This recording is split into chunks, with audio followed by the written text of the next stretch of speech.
Hello दोस्तों, स्वागत है आपका इस वीडियो में।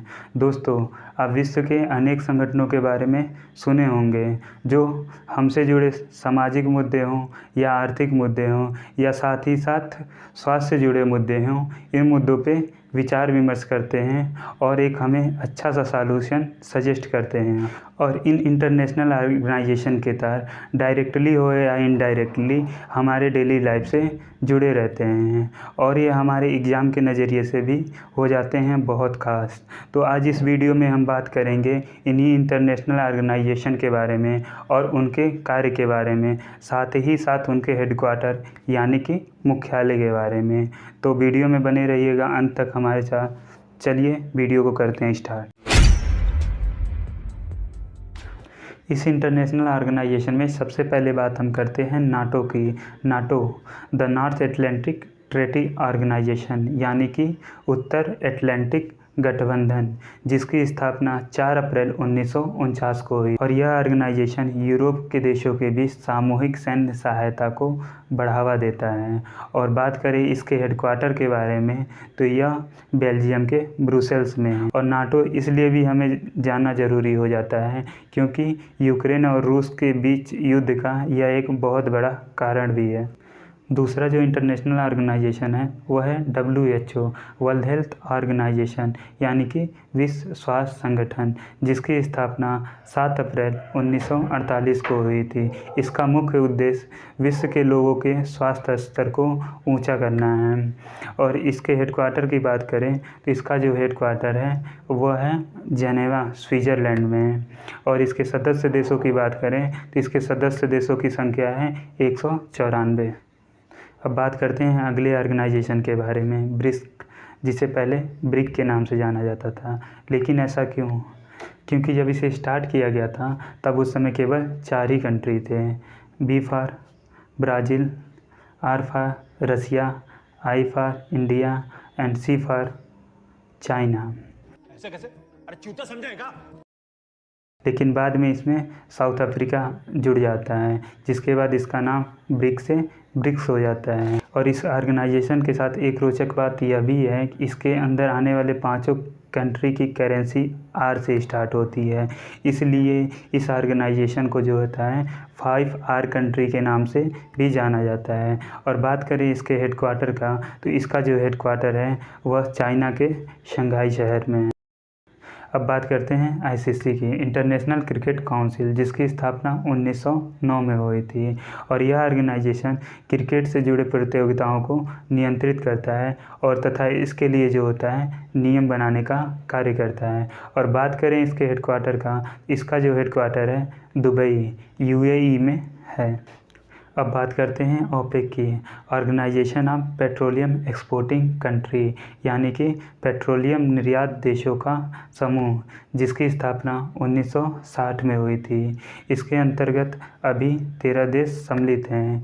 और बात करें इसके हेडक्वार्टर का तो इसका जो हेडक्वार्टर है वियना ऑस्ट्रिया में है। WTO वर्ल्ड ट्रेड ऑर्गेनाइजेशन यानी कि विश्व व्यापार संगठन, जिसकी स्थापना 1 जनवरी 1995 को हुई थी। और यह संगठन विश्व में व्यापार से जुड़े नियमों को बनाने का कार्य करता है। और बात करें इससे सदस्य देशों की, इसकी संख्या जो है 164 है। और इसका जो हेडक्वार्टर है स्विट्ज़रलैंड के जेनेवा में है। अब बात करते हैं IMF की, इंटरनेशनल मनी फंड यानी कि अंतर्राष्ट्रीय मुद्रा कोष, जिसकी स्थापना 1945 को होती है। यह जो होता है अंतर्राष्ट्रीय व्यापार को बढ़ावा देता है, साथ ही अपने सदस्य देशों को मुश्किल के समय आर्थिक लोन भी देने का कार्य करता है। और बात करें इसके सदस्य देशों की संख्या की तो वह 160 है। और उसका हेडक्वार्टर जो है वह वाशिंगटन DC USA में है। अब हम बात करने जा रहे हैं ऐसे संगठन के बारे में जिसको शांति के लिए 3 बार नोबेल पुरस्कार मिल चुका है। और वह ऑर्गेनाइजेशन है रेड क्रॉस।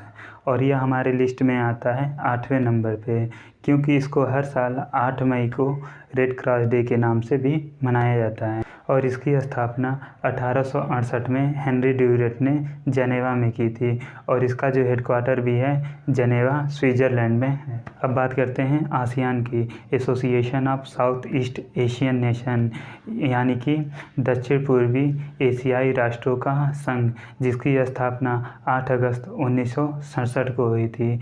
इसके अंतर्गत जो है 10 देश सम्मिलित हैं। और बात करें इसके हेडक्वार्टर की तो इसका जो हेडक्वार्टर है जकार्ता इंडोनेशिया में है।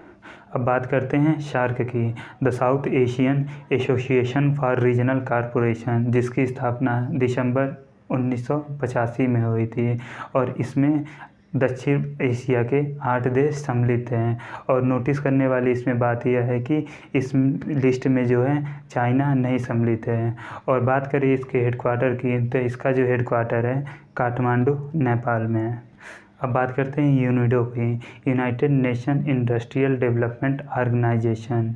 यह ऑर्गेनाइजेशन आर्थिक और औद्योगिक विकास के लिए देशों की मदद करता है। और बात करें इसकी स्थापना की तो इसकी स्थापना दिसंबर 1966 को हुई थी। और इसके हेडक्वार्टर की बात करें तो इसका जो हेडक्वार्टर है विनाया ऑस्ट्रिया में है। अब बात करते हैं अगले ऑर्गेनाइजेशन के बारे में, ADB, एशियाई डेवलपमेंट बैंक, जिसकी स्थापना भी 1966 में हुई थी, जिसके अंतर्गत जो है 67 देश सम्मिलित हैं। और बात करें इसके हेडक्वार्टर की तो इसका जो हेडक्वार्टर है मनीला फिलीपींस में है। अब बात करते हैं FAO की, फूड एंड एग्रीकल्चर ऑर्गेनाइजेशन, जिसकी स्थापना 16 अप्रैल 1945 को हुई थी, जिसका उद्देश्य दुनिया भर में कृषि और पोषण के स्तर को बढ़ावा देना और तथा हमारे जीवन स्तर का सुधार करना है। अब बात करें इसके हेडक्वार्टर का तो इसका जो हेडक्वार्टर है रोम इटली में है। यूनेस्को, यह यूनाइटेड नेशन के 193 देशों के शिक्षा, विज्ञान और संस्कृति के विकास के लिए कार्य करने वाला संगठन है, जिसकी स्थापना 1946 में हुई थी, जिसका हेडक्वार्टर जो है पेरिस, फ्रांस में है। इस लिस्ट में जो आखिरी जो आता है वो है अंतर्राष्ट्रीय न्यायालय, जिसको इंटरनेशनल कोर्ट ऑफ जस्टिस के नाम से भी जाना जाता है, जिसकी स्थापना अप्रैल 1946 में हुई थी, जिसकी जो फंडिंग जो होता है यूनाइटेड नेशन के द्वारा होता है। इसलिए जो है इसमें सदस्य देशों की संख्या जो है वह 193 है। और बात करें इसके हेडक्वार्टर का तो वह है द हेग, नीदरलैंड में है। यह थे 15 इंटरनेशनल ऑर्गेनाइजेशन जो हमेशा एग्ज़ाम में पूछे जाते हैं। उम्मीद करता हूँ वीडियो आपको अच्छा लगा होगा। अगर वीडियो आपको अच्छा लगा होगा तो अपने दोस्तों से शेयर करना ना भूलें। Thanks for watching. फिर मिलते हैं अगले किसी वीडियो में, तब तक के लिए जय हिंद।